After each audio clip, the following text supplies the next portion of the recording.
बिस्मिल्लाहिर्रहमानिर्रहीम। This is Waqas Ali.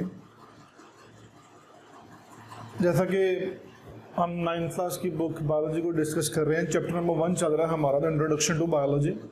आज का टॉपिक है हमारा Quran and biology. Previous session में हमने कैरियर्स को डिस्कस किया था, तो पीडीपी के सिलेबस के लिहाज से जो आज का हमारा टॉपिक है वो है Quran and biology. According to Abrahamic religion और according to our holy book Quran Majeed, कहा यह जाता है, जैसे कि मैंने भी पहले अपनी एक वीडियो में ये बोला था कि बायोलॉजी का जितना भी नॉलेज है वो यूनान की सरजमीन से लिया गया है, यानी कि कुछ जो यहाँ पे टर्म्स यूज़ की गई हैं वो ग्रीक लैंग्वेज की हैं या वो लैटिन लैंग्वेज की हैं।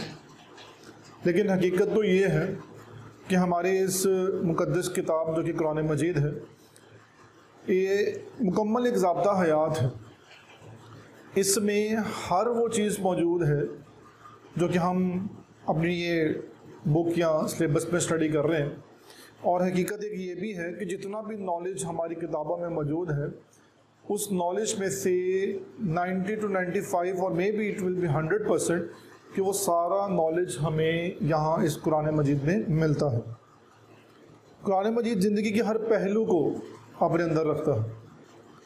तो हमने बायो में ये पढ़ना है, जब मतलब कि हम बायो को जोड़ रहे हैं कुरान के साथ, यानी कि हम ज़िंदगी को जोड़ रहे हैं कुरान के साथ। अल्लाह ताला ने इस अर्थ प्लैनेट पर, यानी कि इस ज़मीन पर जो ज़िंदगी का वजूद रखा है, उस ज़िंदगी का जो आगाज़ है उसको लेके, जो ज़िंदगी की बनावटें हैं उसको लेके, जो जानदार है उसकी बॉडी मॉडिफिकेशंस को लेके, जो जानदार है उसकी डेवलपमेंट को लेके, ऐसी कई हमारे पास यहाँ पे कुरान मजीद में ऐसी कई सूरा हैं, कई आयात हैं जो कि वो अपने अंदर रखती हैं कि अल्लाह ताला ने ज़िंदगी को इस कायनात में कैसे जगह दे। तो सिर्फ हमने ये डिस्कस करना है कि जो लाइफ है उसको हम कुरान के पहलू से कैसे स्टडी कर सकते हैं, कुरान अपने अंदर ज़िंदगी को किस तरह से बयान करता है। ठीक है, उसको हम स्टडी करते हैं। मैंने यहाँ पे कुछ कंटेंट्स लिखे हुए हैं और ये कंटेंट्स आपकी शॉर्ट क्वेश्चंस के अतबार से, यानी कि 9th क्लास के पीडीपी के सिलेबस के लिहाज से हमारे पास ये जो टॉपिक बनता है, ये कोई लॉन्ग क्वेश्चन पेपर में अपीयर नहीं होता। ये सिर्फ आपको एक शॉर्ट क्वेश्चन या MCQ वाइज एक आधा क्वेश्चन आता है। तो जो शॉर्ट क्वेश्चंस हैं उस पर वो वर्ड्स पूछता है आपसे कि आपके सिलेबस में 4 वर्सेस हैं, उनमें से कोई एक वर्ड्स आपसे पूछेगा, वो किस तरह से पूछ सकता है। यहाँ पे 4 क्वेश्चंस लिखे हमने। एक हमने लिखा हुआ है द ओरिजिन ऑफ लाइफ, ज़िंदगी का आगाज़ कैसे हुआ। तो सिंपल क्वेश्चन आ सकता है, write down any words about the origin of life, या वो पूछेगा the origin of life belongs to human beings. तो सिंपल क्वेश्चन आएगा, write down the words about the origin of life belong to human. Third question आपके paper में आ सकता है, write down the words about the development of life. जो life है वो डेवलपमेंट, मतलब उसकी डेवलपमेंट कैसे होती है। फोर्थ क्वेश्चन के पेपर में अपीयर हो सकता है, the modification and classification of life, यानी कि right down the words about the modification और क्लासिफिकेशन ऑफ लाइफ। तो हम स्टार्ट करते हैं। स्टार्ट करने से पहले या इन वर्सेस को स्टडी करने से पहले मैं आपको बता दूं कि कोई भी लाइफ आप स्टडी करो, चाहे वो मल्टी सेलुलर ऑर्गेनिज्म है यानी कि ह्यूमन बींग्स हैं, एनिमल्स हैं, चाहे वो यूनिसेलुलर ऑर्गेनिजम्स हैं जो कि न्यूक्लियस कैरी करते हैं यानी कि यूकैरियोट्स हैं, या वो यूनिसेलुलर ऑर्गेनिजम्स हैं जो कि न्यूक्लियस कैरी नहीं करते यानी कि बैक्टीरिया है, या हमारी बॉडी का सिंगल एक सेल है जहाँ से लाइफ स्टार्ट होती है। तो कोई भी सेल है, उसका जो मेजर कंपोनेंट है वो उसके अंदर का मौजूद प्रोटोप्लाज्म यानी कि वाटर है। 90 to 95% हमारी बॉडी के सेल में वाटर एग्जिस्ट कर रहा होता है।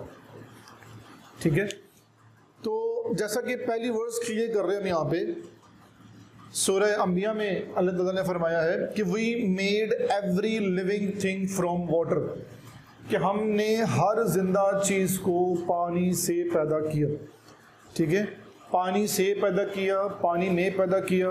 ठीक है, जो हमारी बायोलॉजी है, जो हमारा कुरान है, ये बताता है हमें कि अल्लाह ताला ने इस कायनात में जो पहली ज़िंदगी है वो पानी से पैदा की या पानी में पैदा की।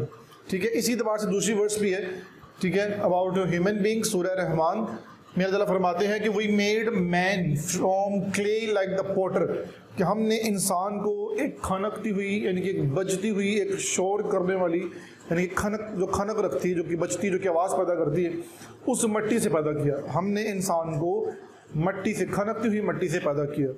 कहने का मतलब ये है जैसे कि हम अकॉर्डिंग टू इब्राहिमिक रिलीजन, हमारी बुक जो हॉली बुक है कुरान मजीद, उसमें ये पढ़ते हैं कि जब अल्लाह ताला ने हज़रत आदम अलैहिस्सलाम का खमीर तैयार किया तो वो एक खनकती हुई मिट्टी से खमीर तैयार किया गया, फिर उसको शक्ल दी गई, ठीक है, और शक्ल देने के बाद उसमें रूह फूंकी गई।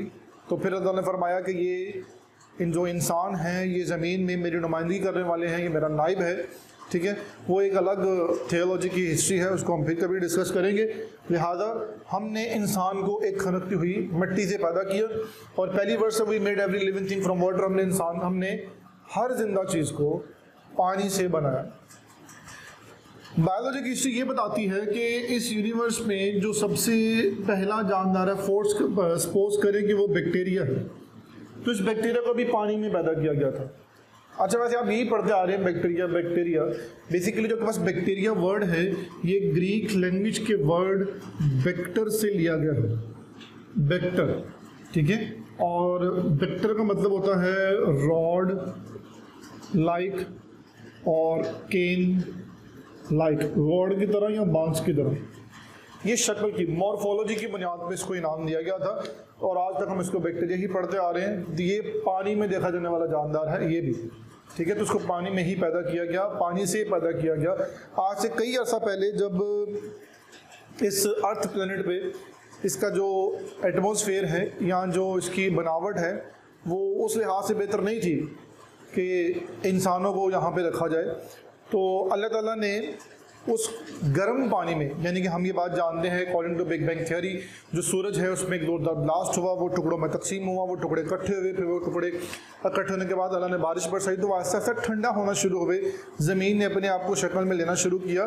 तो जो पानी बरसा कर ज़मीन को ठंडा किया गया था वो पानी आहिस्ता आहिस्ता ज़मीन के ऊपर इकट्ठा होना शुरू हुआ। जब वो इकट्ठा हो रहा तो पानी गर्म था, अल्लाह ताला ने उस गर्म पानी में भी मखलूक पैदा की जिनको हम नाम देते हैं थर्मोफिल्स, यानी कि बैक्टीरिया जो उस वक्त गर्म पानी के बैक्टीरिया हैं, हम उनको नाम देते हैं thermophiles, the heat loving organisms. Therm shows heat, phil shows to love, philic यानी कि वर्ड होता है, तो हीट लविंग ऑर्गेनिजम्स। तब भी उस गर्म पानी में, यानी कि पानी से पैदा की गई जिंदगी है, तो उस गर्म पानी में भी पैदा होने वाले जो जानदार हैं, बैक्टीरिया हैं, वो उस गर्म पानी में भी पैदा हुए, गर्म पानी से पैदा हुए। बरल एक अलग टॉपिक है, तो लिहाजा हमारे पास यहाँ पहली दो वर्सेस क्लियर हुई हमें कि अल्लाह ताला ने ज़िंदगी को पानी से बनाया, पानी में बनाया, and we made man from clay like the potter, कि हमने इंसान को एक खनकती हुई मिट्टी से पैदा किया। थर्ड वर्स आपके पास जो कि डेवलपमेंट को शो करती है, डेवलपमेंट जो कि बॉडी की डेवलपमेंट है कि इस अर्थ प्लेनेट पे जो जानदार मौजूद हैं वो कौन कौन से हैं। अब लिहाजा जो थर्ड वर्स बनती है वो मैंने लास्ट में लिखी है, फोर्थ वन है।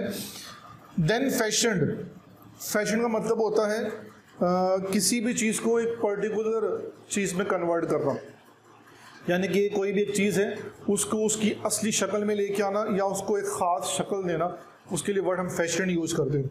Then fashioned we the drop a clot, कि हमने एक खून का जो सिंपल एक जो पहला सेल होता है जो कि पानी की शक्ल में होता है उसको नाम दिया जा रहा है क्लॉड का। Then fashioned we clot a little lump, फिर हमने उस एक खून के कतरे को, उस पानी वाले कतरे को एक मुकम्मल तौर पे लोथड़े में तब्दील किया, ठीक है। Then fashioned we the little lump into bones, फिर हमने उससे हड्डियां बनाई। Then clotted the bones with flesh, और फिर उस हड्डी के ऊपर हमने गोश्त की जो लेयर है उसको बनाया। ये अल्लाह ताला सूरह अल मोमिनून में फरमाते हैं। कहने का मतलब ये है, अगर हम इस वर्ष की डिटेल को स्टडी करेंगे तो हमें ये पता चलता है कि हम बायोलॉजी की टर्म के लिहाज से एक वर्ड पढ़ते होते हैं द ज़ाइगोट, और हमें एक क्लियर है कि जो ज़ाइगोट की प्रोडक्शन है वो हमारे पास दो तरह के सेल से होती है, the sperm cell and egg cell. तो स्पर्म सेल और एग सेल ये भी लिक्विड फॉर्म है, लिहाजा जब sperm cell egg cell combine होते हैं ज़ाइगोट बनता है। ये एक सेल है, ठीक है, जहाँ से लाइफ स्टार्ट होती है। आपकी लाइफ स्टार्ट हुई है, मेरी लाइफ स्टार्ट हुई है विद या फ्रॉम दिस ज़ाइगोट। जाइगोट की डेवलपमेंट की तरफ मूव करेंगे तो जाइगोट को बेसिकली यहाँ लिखा जा रहा है कि पहले हमारे पास जो लंप है उसमें चेंज किया गया, फिर इसके ऊपर बोन्स की शक्ल दी गई और उस बोन के ऊपर फिर मसल्स की लेयर को रखा गया, यानी कि हमारी जो हड्डियां हैं उनके ऊपर भी गोश्त की लेयर होती है। ये प्रॉपर एक डेवलपमेंट है फ्रॉम जाइगोट टू इंडिविजुअल, यानी कि सिंपल एक पूरे जानदार की डेवलपमेंट है। It may be written as ई और नॉट जाइगोट। बहरहाल दोबारा सुन लें, अल्लाह ताला सूरह अल-मुमिनून में फरमाते हैं कि then fashioned we the drop a clot, एक खून का लोथड़ा, then fashioned we clot a little lump, फिर उसको फर्दर एक पेस्ट लाइक शक्ल में तब्दील किया गया, then fashioned we a little lump into bones, फिर उसको हड्डियों में तरतीब दिया गया, देन क्लॉटेड द बोन, और फिर उन हड्डियों को क्लॉटेड किया गया फ्लैश यानी कि मसल्स के साथ। इसी तरह हमारे पास एक आखिरी वर्स है अबाउट मॉडिफिकेशन क्लासिफिकेशन। इस यूनिवर्स में अर्थ प्लैनेट पे कितनी तरह के जानदार मौजूद हैं उनके एतबार से एक वर्स लिखी जा रही है यहाँ पे। अल्लाह ताला फरमाते हैं सूरह अल नूर में कि अल्लाह हैथ क्रिएटेड, दो दफ़ा लिखा गया लिहाजा हम यहाँ पे एकदम इसको लिखेंगे इस तरह से, Allah hath created every animal from water, Allah ताला ने हर जानवर को, चाहे वो इंसान है, उसको पानी से पैदा किया। ये हम पहले पढ़ चुके हैं, पानी में पैदा किया, पानी से पैदा किया। Then some of them creep up over their bellies, फिर कुछ ऐसे हैं जो कि पेड़ के बल चलते हैं, यानी कि यहाँ पे वो रेप्टाइल्स को शो कर रहा है। Other walk on two legs, यहाँ पे वो ऐसे जानवर को शो कर रहा है जो दो टांगों पे चलते हैं, यानी कि वो हमारे पास एनिमल्स में ह्यूमन बींग्स, ह्यूमन का शुमार भी एनिमल्स में ही होता है। अदर ऑन फोर, और कुछ ऐसे हैं जो कि चौपाए हैं, चार टांगों पर चलते हैं, जैसे कि बफलो, काउ, डियर, गोट वगैरह। ठीक है, अल्लाह क्रिएट्स व्हाट ही प्लेजेस, अल्लाह ने पैदा किया और अल्लाह ही यानी कि तारीफ़ के काबिल हैं। अल्लाह ने वो पैदा किया ताकि वो जिस तारीफ़ का हामिल है।